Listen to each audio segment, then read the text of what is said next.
Welcome to Let's Talk. It's me, Dr. Mama K here, and today we're discussing cancer and the journey of turning negatives into positives. Our guest is Yetunde Odebiyi. She's a cancer survivor, a nutritionist, and author who has written a book about her experiences. She's actually got more books, as well that she's written before. Yesterday, congratulations on your book, Turning Fear into Strength, Lessons from a Cancer Survivor. And we are so excited to hear your story. So, firstly, yesterday, tell us who you are, and then if you could share your cancer journey from diagnosis to treatment and recovery, and what were some of the most challenging moments you faced. Thank you. Hello, everyone. Thank you, Mama K, for having me. My name is Yetunde Odebiyi. Yetunde is Mother Returns, and Odebiyi is Hunter's Child. I was born in the UK, taken back to Nigeria by my parents when they finished working here at the age of 2. Okay, we're having a feedback. Hold on a second.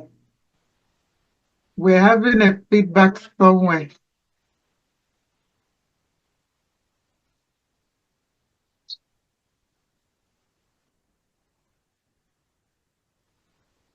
Okay, welcome to Let's Talk Cancer, Turning Negatives to Positives. I am Dr. Kemi Adebayo, known as Dr. Mama K. And in today's program, we are discussing cancer and the journey of turning negatives into positives.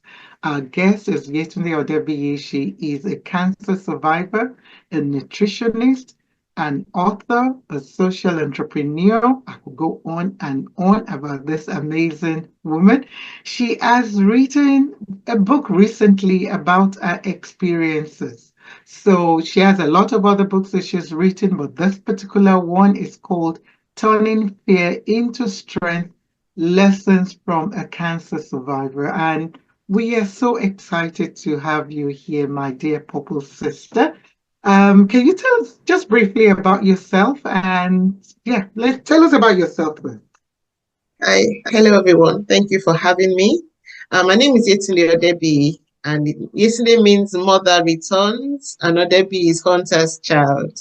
I was the first grandchild that was born after my paternal grandmother passed away. So I got the name Yetunde, and then I'm also the granddaughter of a hunter, hence the Odebiyi, my maiden surname. I was born in the UK because my parents were studying and working at the time.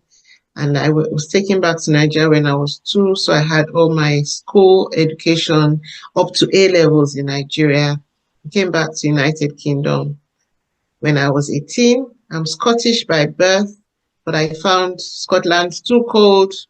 So I decided to stay in England. And I've been in England now for, actually, it's 40 years this year, actually, since I've been back in the UK. Yeah, Mama London, as we call you guys. No, I'm not Mama London, I'm Mama Yewa. Mama UK, Mama, okay. Mama Yewa. So thank you for sharing a little bit about yourself. I know there's much more, in there. But today is focusing on us just talking specifically about cancer. So can you share your journey with us in terms of cancer from diagnosis to treatment and recovery? And what were the most challenging moments that you faced? And what kind of cancer was it? Thank you. I was diagnosed with an almost stage 4 breast cancer in September 2005. And prior to that, I had been working in the civil service, had gotten married, had 3 children at the time. As a child, I'd also had health challenges, which included asthma, eczema, severe allergies. And then when I got married and started having children, I had pregnancy-induced hypertension, which was being treated with medication.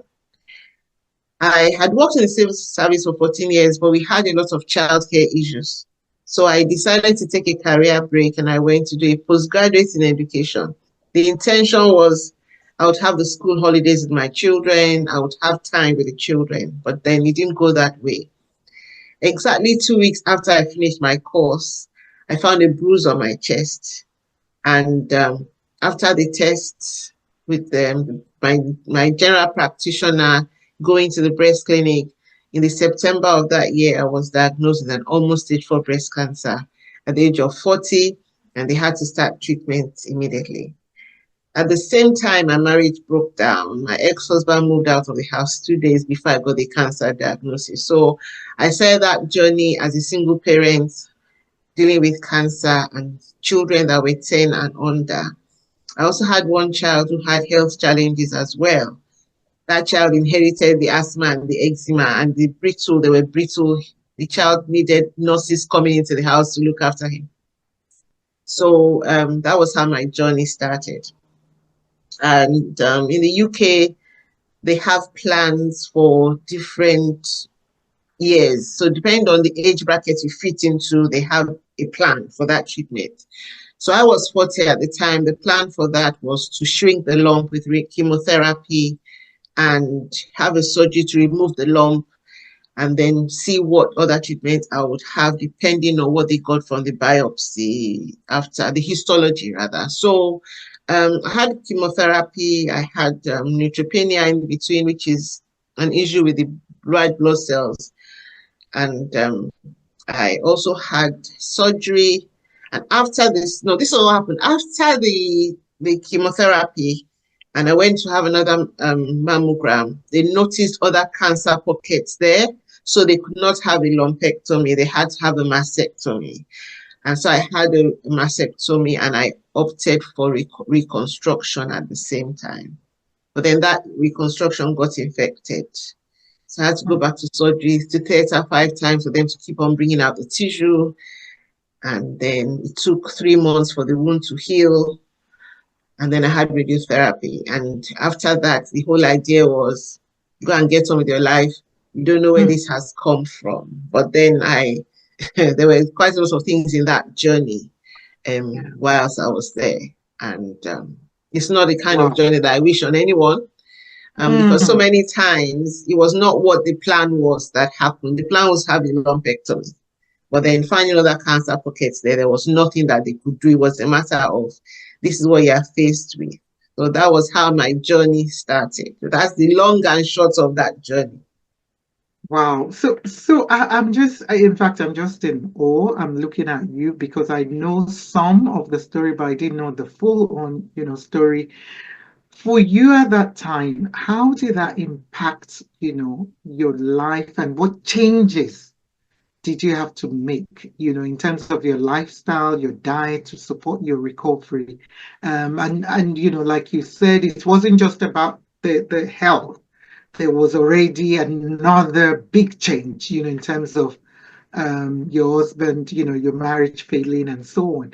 How did that affect you? And with 3 children under 10, and up till now, how have you managed your lifestyle and diet?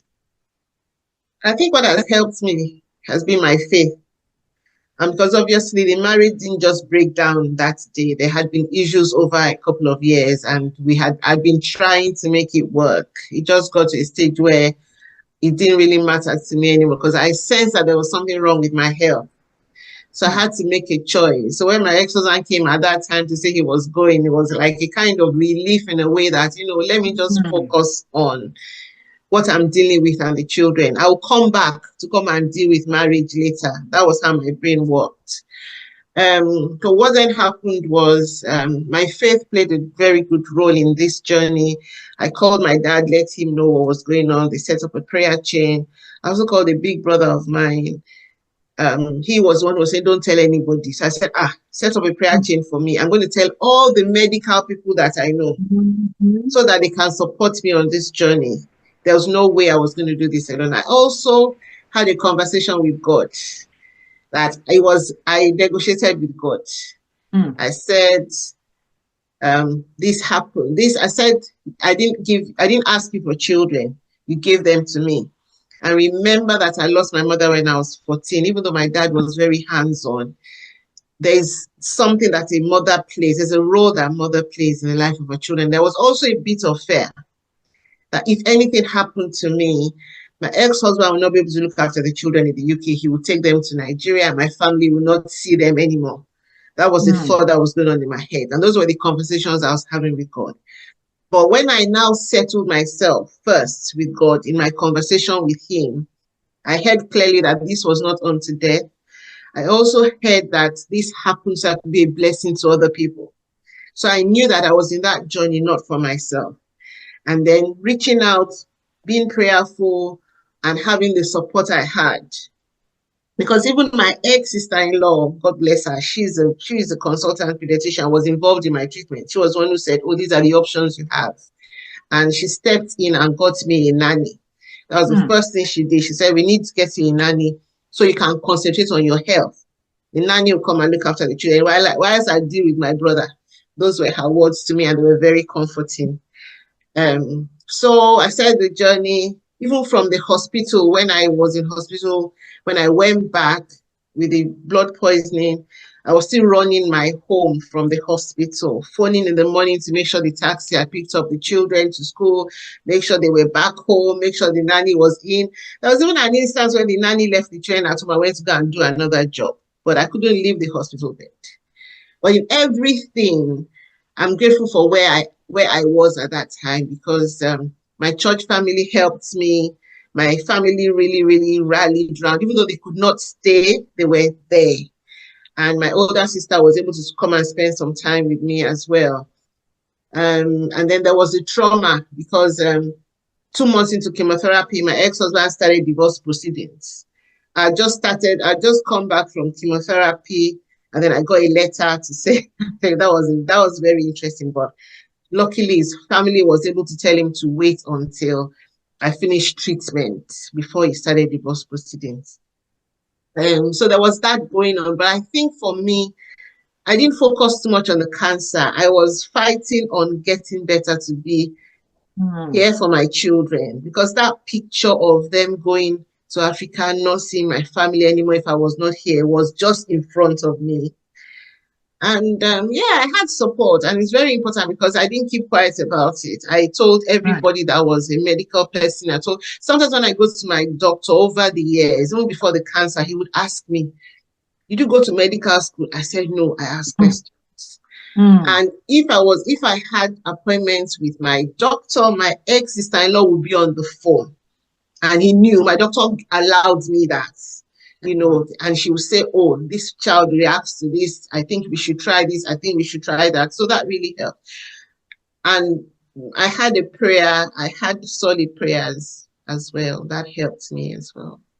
You know what you were saying there about your uncle that said, "Oh, don't tell anyone," and the other part of it where you're going through this marital issue and your sister-in-law, at that time, was still supporting you.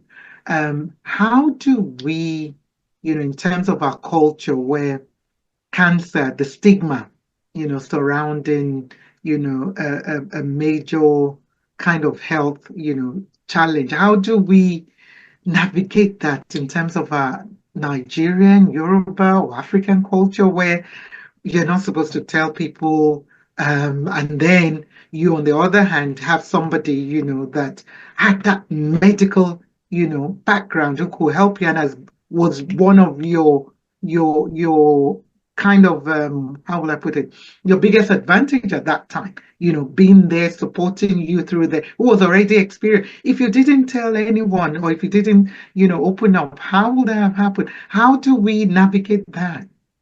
I think we need to try and change that mind. It's a mindset thing. We need to change that mindset. I don't know what it is, because even now, even in 2025, over the years, I speak to women who receive treatment. Their husbands don't know they're receiving treatment for cancer. I've spoken to a man who had a colon cancer, and I was supporting the family, his sisters and him. He didn't want his wife to know.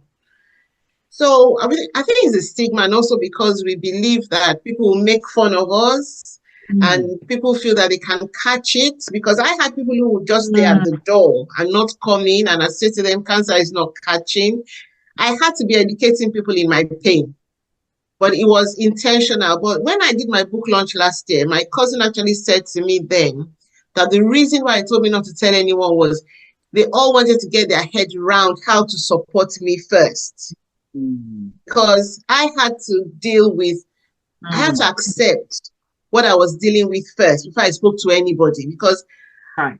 without being proud, I'm a kind of rock, and I know the rock too can crumble. So I was thinking, if I tell this person, how are they going to take it?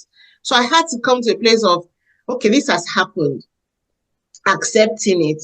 These are the treatment options I have before I started telling people. The first person I told was a deacon in church. She started crying, and I said, that's why I didn't tell you last week. So I had to go through the whole thing of accept a seed fall to the ground and die, and and then. So I think for us as Africans, it's a stigma, and unfortunately, it affects a lot of people. It just breaks my heart. I currently volunteer for breast cancer research. We have a research going on for people from the BME community, which is the underrepresented people.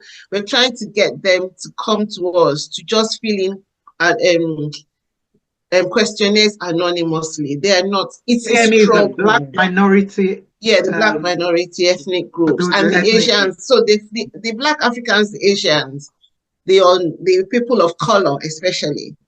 I am on the steering committee. I beg people to please fill in a questionnaire. They don't want to fill it in. So we have a long way to go. But all I just say, if I meet one person, I say to them, your story will help someone else. But then I also have people say to me on Facebook to stop sharing about the cancer story that was so many years ago. And I say to them that is me, that is my life. This illness changed my whole self. As it changed my DNA self, it changed my mind, it changed my physical, it changed my mental, it changed everything about me. And I cannot keep quiet because after treatment, they tell you to discover your new you. So the me that I was 20 years ago, this time 20 years ago, is not who I am now. Apart from age, my system has changed. I can't even do thumbprints. I can't do this anymore with my right hand because of cancer. So those are the little things that, well, I'm praying that the little that we say can help people to come out and just share so they can get help. And also to know that it doesn't even matter if people make fun of you anyway. It's their problem, not yours. But we have a long way to go. We do. And the interesting thing, though, is somebody, all of us, we all know someone who has either gone through a form of cancer or who have passed on, or who is currently dealing with it. So, we really, really need to do more in terms of education. I know October month is normally breast cancer month and then other days, but this is something that should be done every time in terms of education. I know a lot of people that have passed on. My mother-in-law passed on from breast cancer, and I know a lot of other loved ones who have passed on, from one form of cancer or the other. And right now, for you, I'm thinking now, you are a survivor. So we should be learning, from how you've managed, to navigate your journey. I know everybody's journey is different, and I'm thankful that you decided to journal, your journey, and through this book, that you've titled "Turning Fear into Strength." Can you share more, about the lessons you've learned, from that journey and how others can apply them to their own lives? Thank you for that. There's so many lessons, and it's a holistic thing. Anytime I'm supporting people, I look at things from a holistic approach. I look at your spirit, your soul, and your physical as well. And that's how I've looked at that book. Towards the end of last year, in the same week, 2 Nigerian women reached out to me, different conversations, they don't know each other. And they mentioned to me in the 2 conversations that week that they had various forms of cancers, dealing with the various forms of cancers, but there were no support groups available to them in Nigeria. So I sat and I thought, I could write a book on that. I have so many notes on my phone, on my computer. And then I said, okay, if we don't have support centers, I would love to start support centers. But before I go and reach out to anyone to say I want to start support centers in Nigeria, I need to take something to them. And that was how that book started. I started writing Turning Faith into Strength. But it's not only a book for cancer. Anybody that has ever faced fear can benefit from that book. I just used my journey with the cancer as a case study. And I put it in the Lessons from a Cancer Survivor because that was the title that just came to me. And I just started writing. And it's telling all of us that at some point in life, either as a child, as a young adult, as an older adult, we will face fear at some point in our lives. Everybody, male, female, child, young, old, has faced fear at some point in their lives. Could be the fear of heights, could be the fear of not knowing what's going to happen at a job interview, could be as a result of loss. And that's what that book that's just what that book is about. So I wrote the book, and then after I wrote and I launched the book, I knew that I needed to have a forward from a medical doctor. So the part 2 is coming out. I'm doing a second edition, which is going to be fuller. And unfortunately, one of the ladies that the book was for, she passed away. But never met her before, but she was, it really, really hurt me. And she was somebody who didn't want anybody to know her story. But I kept on saying to her, just journal, please just journal, just journal. Women, because I'm a woman, I've spoken to men as well, and I know that they have their own things that they go through as well. But the women, we have a lot of things that we are open to. We are like sponges. We are the mother to everybody. We are the mother at home to the children, mother to our husbands. When you get to work, you want to mommy everybody at work. If you're a teacher, you mommy all your students over all the years. So we absorb a lot of things. And so many times we forget ourselves in looking after other people. And in order to help us to start learning how to become better people for ourselves, was the reason why I wrote this book. I look at mindset. I look at the community that supported me, because community support is underrated. We take it for granted as Africans. Anytime I face any challenge in my life that my children know, they're like, Mom, you need to go to Nigeria.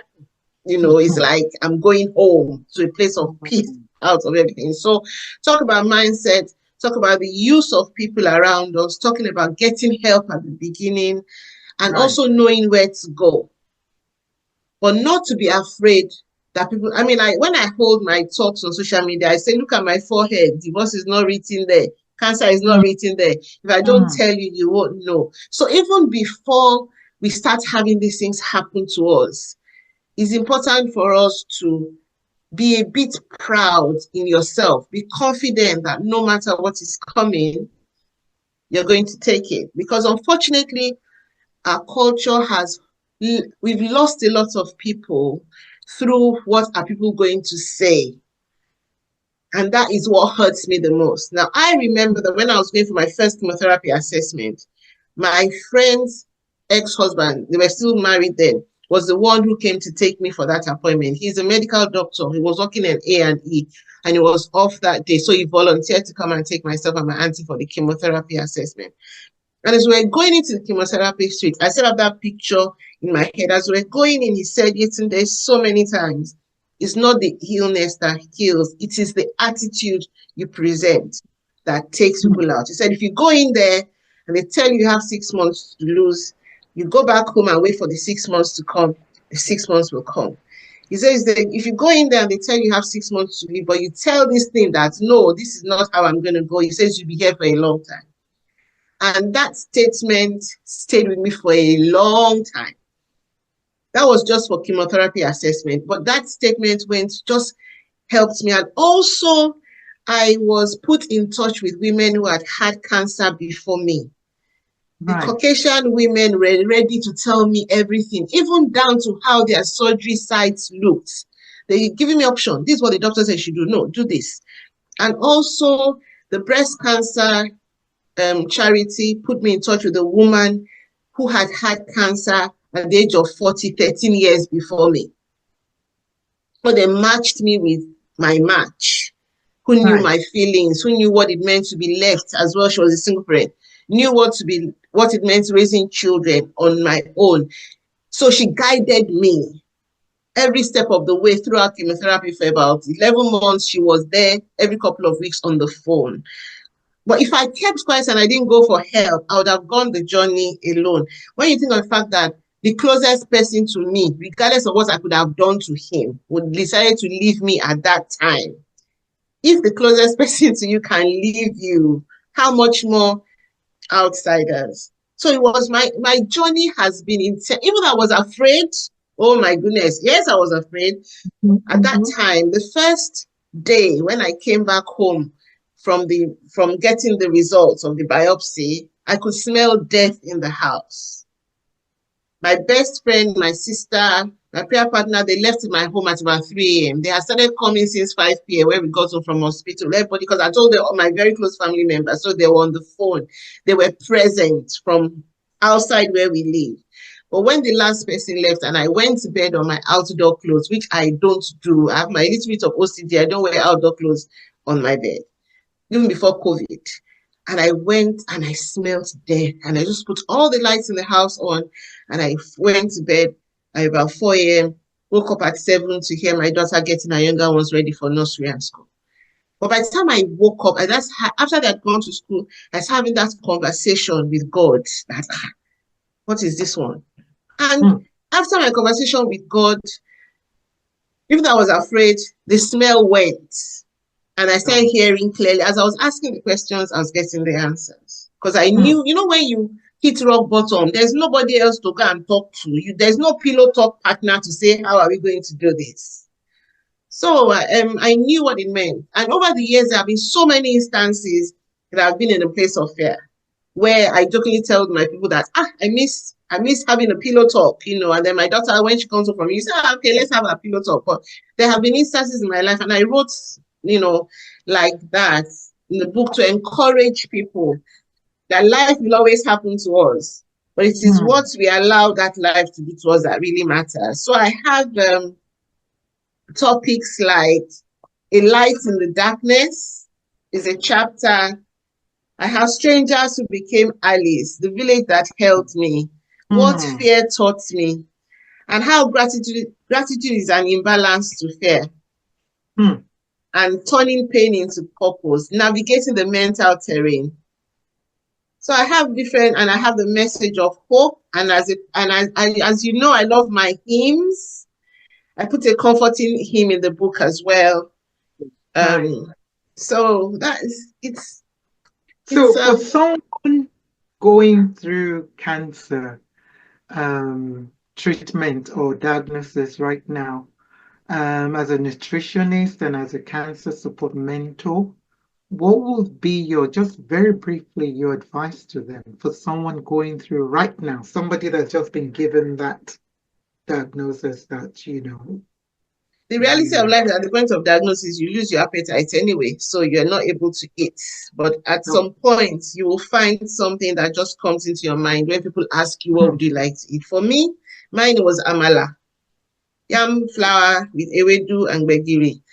That was just what I ate after 9 days of not eating. And over the years, that has become my comfort food. I'll just go and drink ewedu and I'm okay. So when other people reach out for a bar of chocolate, I go for ewedu. When you're diagnosed, depending on the kind of person that you are, because we are different people, make sure that you're drinking fluids, because fear does not allow people to eat. And during treatment, if you're having chemotherapy, it's very important to have soft foods, because the mouth might peel as a result of the illness. Have soft foods, have yogurts, cold foods without the chili, and then also get people to cook outside the home and bring in for you, because the smell causes nausea. It's like you're pregnant. There's so many things that go on with the system. Eat small foods. Eat small quantities of food. And make sure you're drinking lots of fluid. But if the person is having chemotherapy, it's very likely that the first few days after chemotherapy, one is either throwing up or having diarrhea. So they might not want to drink. They might not want to eat anything. Ginger beer is good, or a tea that has ginger in it would help. But don't go down the nutrition bit too much at the point of diagnosis. Just eat what you can eat. When after treatment, we can start looking at nutrition. But also for all of us, cancer or not, there are certain things that we should not be eating. Too much red meat, remove that from the diet. Eat more chicken, eat more of white meat, more of vegetables, reduce the carbohydrates, drink lots of water. I think that if I'm telling somebody going through chemotherapy not to eat certain things, it's not really fair because that's the least thing on their mind. We will talk about nutrition when that dark side is over. And there are supplements that can help them as well. Okay, thank you for that. Remember, we're not medical doctors here. Yes. Yetunde is just sharing from our own journey and our own experience. So now let me go on to this question about um, how you can help women discover themselves again after relationship or marriage breakdowns. What role, does nutrition play in this process as well?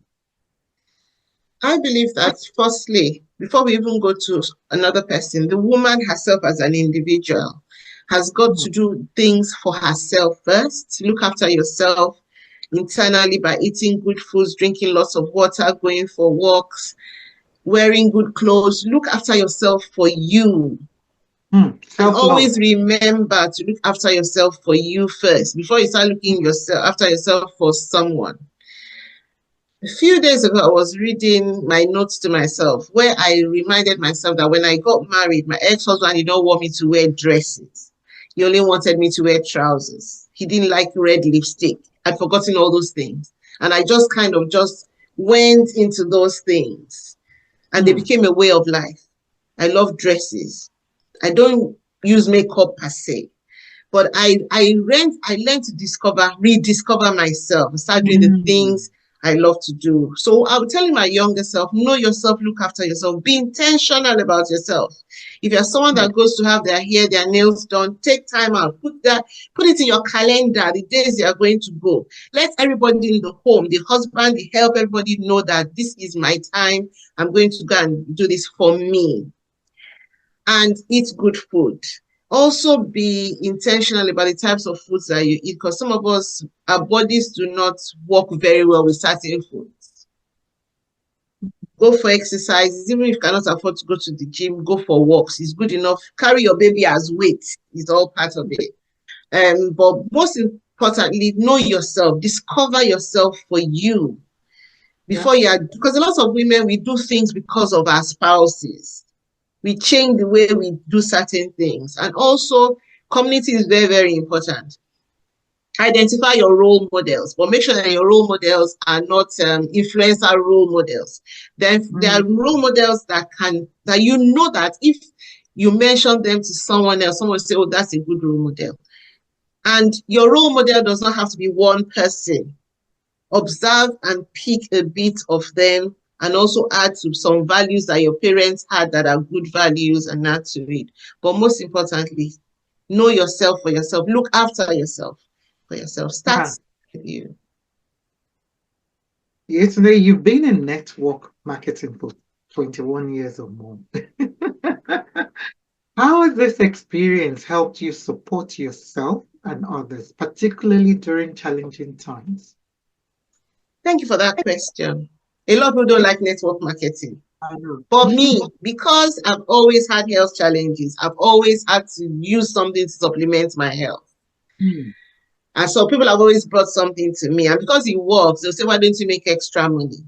I've always been in health and wellness, and it worked well for me. So the first health and wellness business that I did was when my son was in my tummy. He's going to be 24 this year.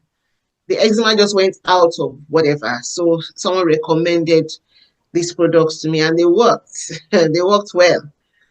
And I started telling people about it and I made some money. So it's been in and out. But in the past 12 years, I got in touch with someone who has been able to help me in my network marketing journey through following systems. But in the past 7 years, I can say that it paid off. I sell supplements that are based on the black cumin seed, and I could see the results of network marketing from the people that I've helped. And I know that a lot of people don't like talking about network marketing, but I'm probably going to write a book about that. That yes, network marketing to a lot of people is like have products at home, start worrying everybody to join your team. It's no longer like that. Things have changed. As I'm talking to you now, I only have 3 products in my home, 3 boxes that I'm using. If anybody wants anything, I order it for them. The company delivers to their home. Or I use a Right. courier in Nigeria. I don't stock products. Nobody's money comes to me unless they want to share a box with me. So things have changed. And financially, what happened with the current business I'm in, which I've been in for 7 years now, again in health and wellness, my friend reached out to me and said, I found a product that can help you. And I had quite a lot of side effects from the chemotherapy in addition to the other health challenges I had. And I went on a presentation and I heard all the testimonials that were being shared, and I thought, I'm going to try this for myself. Then when I wanted to buy my box, my friend said, no, ma, you're not buying a box, you're going to do the business. She says, I'm sure you'll have your testimonials too. So I had to put money together.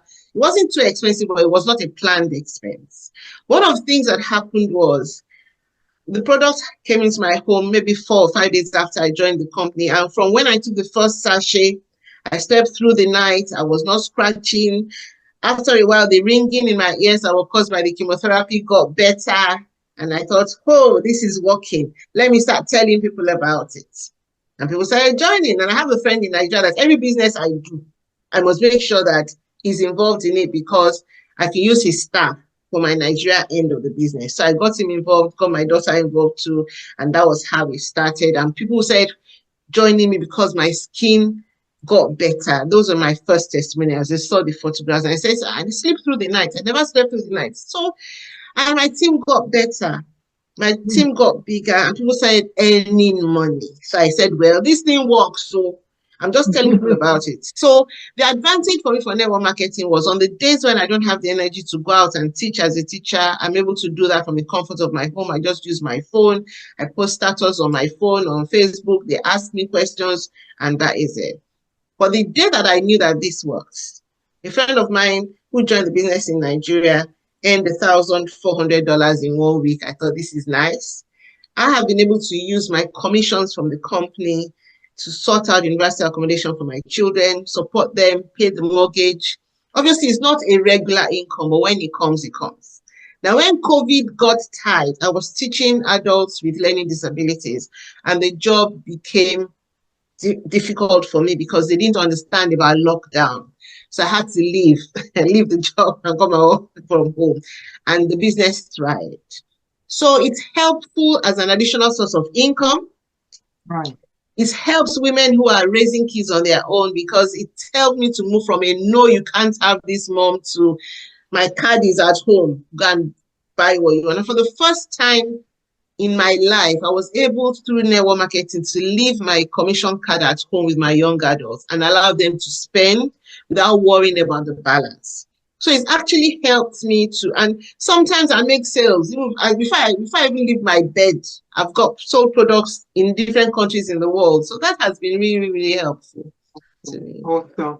Okay, I've only got one more question to go because of time. Um, I'm not sure whether you have a favorite part of your book that you want to quickly just read for a minute. Do you have a favorite part before I ask my final question? Yes, I've got a favorite part. Okay. And this one is I've got lessons from the battle. I won't read too much, but I'll skim it. I said lessons from the battle. The experiences in life that shift the very foundation of who you are. Those moments that in an instant force you to reassess everything you thought you knew. For me, cancer was one of those moments. It was a fierce adversary demanding that I had to give and even more. But through it, I learned lessons, deep, invaluable lessons that I could never have understood without walking through that fire. The first and most profound lesson I learned was patience. At first, patience felt like a foreign concept to me. I was someone who prided myself on my drive, on my ability to make things happen, to push forward, to control my destiny. But cancer doesn't ask for your permission to disrupt your life. It doesn't care about your timelines or your sense of urgency. It simply is. And in that brutal confrontation, I had no choice but to surrender. The second lesson came to the necessity of resilience. Resilience isn't the ability to never falter. It is the strength to rise after every fall, to meet every challenge with a renewed sense of determination. And I learned that resilience wasn't something I was born with, but something I had to cultivate. There were moments when I thought I couldn't take another step, when the weight of my diagnosis felt too heavy to bear. But those were moments when I had to dig deeper into my inner strength to remind myself that survival wasn't a single act. It was 1,000 small choices to persevere no matter the obstacle. I also have the gift of gratitude as something that was one of the things that helped me. Sometimes we take life's lessons for granted until they are threatened. Hmm. When I was faced with cancer, I found myself savoring the small moments I had previously overlooked in the rush of everyday life. A quiet afternoon with my children, the sound of laughter from a friend's visit, the warmth of the sun on my skin as I took a walk outside, even if it was just for a few moments. Gratitude helped me reframe my experience. I was fighting an illness, but I also had so much to be thankful for. Gratitude turned what seemed like a devastating chapter into one of the most transformative periods of my life. That's some of that. Wow, Thank you. thank you so much. Do you want to show us the book again and just share where we can buy it? Yeah, there we go. And where we can buy it, where can we buy it again? It's available on Amazon as a Kindle and Okay, also as a hardcover, and it's also available on Lulu. right. And you heard that it's not just for cancer survivors only or people going through cancer, it's about turning negatives to positive. And as well, we all have fears. How can you turn your fears into strength? So, my final kind of question or request is what message, would you like to convey to those watching right now or listening, about hope, resilience, and the importance of taking control of one's health? Thank you. It's very important that you know your body, know your Mm, limitations, don't be afraid of anyone. Do what works for you as long as it does not hurt anyone. And mm, if at all, God forbid, as my people say, it won't be our portion, find that there's something not right with your body, get medical advice whilst you pray at the same time. Don't worry about stigma. Don't sit for too long on Google. Get medical attention. Ask for a second and third mm. opinion. Start whilst you pray. Don't worry about stigma. Don't worry about what people are going to say about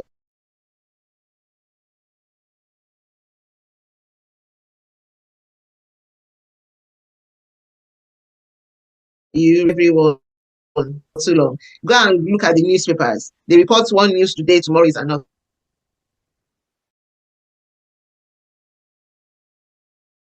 Was you that really, really matters.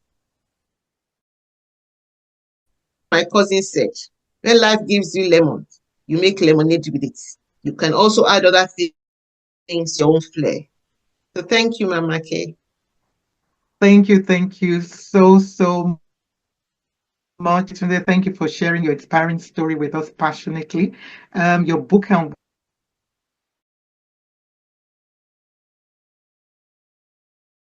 work to our audience of those listening. We hope Yetunde's journey has provided valuable insights and motivation. There are a lot of organizations out there who are there to help. You heard her say she volunteers for the breast cancer organization, and I'm sure they're all over the world, wherever you might be. And if you're interested in learning more about Yetunde's work or book, please visit her on our Facebook page. I think it's Yetunde Odebiyi, or our social media handles. Do you want to share that with us? Yeah, my Your social Facebook is handle? Yetunde Odebiyi on Facebook. Okay. And what other social media handles can they reach out to you? If Yeah, where am I? I'm on Instagram, but I'm actually starting a new channel for basically for okay, the women as a whole. But if they reach out to me on Facebook, they'll be able to get my other handles from there. awesome. Well, thank you all for watching and for listening. We really hope, this edition of Let's Talk, where we're talking specifically on cancer, and the topic is turning negatives into positives, with Yetunde Odebiyi. We hope next time that you could join us, and just you never know what else we might be talking about. There's various topics that we talk about. So this is Let's Talk, and talking about cancer specifically. Till next time, stay safe, stay blessed, and we pray, that the God that we serve will continue to help, those who are facing that challenge, or somebody facing that challenge. Please reach out. There's help out there. You heard all what Yetunde said. I don't even want to start repeating, all what she said, because there's a lot, that she has shared with us. So we continue to hold on to our faith and to have hope. And it's not the end of the world, when you hear that word, cancer. And those who have sadly passed, we remember and have memories, of how they've touched our lives. But we keep trusting God, for those who are struggling, right now with that ailment. It's not the end of the world. And just keep on holding to God. Okay, it's me, Dr. Mama K, signing off, saying stay safe, stay blessed. Love you all. Thank you.